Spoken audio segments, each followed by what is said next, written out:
The playoffs are getting closer, and we have a great matchup today with Kansas City versus Detroit. We've kind of been slumping a little bit, losing our last few games here in a row, putting us at 6-5 for August. Let's see if we can get back on track, and we're going to back the underdog here.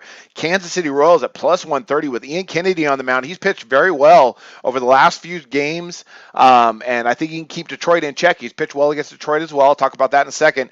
Versus Daniel Norris and Detroit, one of the better statistically hitting teams in all of baseball, but their last 10 games they've been slumping just a little bit. They could struggle today. Norris, very hittable, young guy, pretty decent starter, just got called back up from AAA, but I think value-wise, it really lies on Kansas City, and that's where I'm going to make my play here at plus 130. Let's talk about these guys. We got Ian Kennedy getting the start for Kansas City. He comes in this season, 3.91 ERA, 1.20 whip. He won his last start against the White Sox allowing just one earned run, and that's been the theme for him. The last few games, he's pitched really, really well. He's only had one tough start in his last 10 where he allowed 7 earned runs off of 4 home runs versus Cleveland. Just a horrible start. But outside of that, his other 9 starts, very, very good. He allowed 4 runs just once, and that was against the Angels. And outside of that, he's just been really solid. And what I really like today, though, in his last 10 starts, including the Cleveland one, he hasn't allowed more than 6 hits in any ball game he's pitched in his last 10 starts. He's really starting to come around.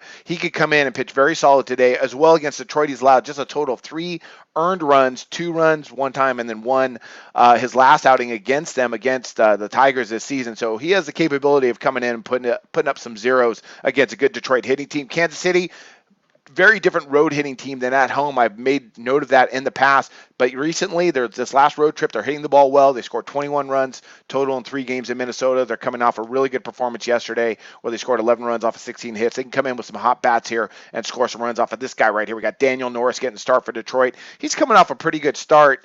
Let's take a look at it. Against Seattle, he allowed just 7 hits in 5 innings against the Mariners. That was 1 earned run, so he pitched well in his last performance. He's been kind of back and forth between AAA and the majors this year, but at home, overall in his career, not great numbers, an ERA, over 5, and he's had some struggles at time, but he's a young guy, he's got a career ahead of him. Still, the value, though, I think that puts it right on the Royals, on top of the fact that Detroit has not been swinging the bats very well outside of yesterday where they scored 7 runs, but combined in their last 10 games, they're averaging just 3.3 runs per game, so they've had their struggles. They had a little bit of a losing streak. They bounced back with 2 wins in a row, but still, value-wise, overall, I'm going to back Kennedy and the Royals here at plus 130. I think it's going to be a good series. I don't expect Detroit to sweep Kansas City. I think Kansas City has a very good shot of going ahead and winning this first game. So I'm going to back them on the plus money line. That's my Major League Baseball play today, and wish you guys luck on your plays today.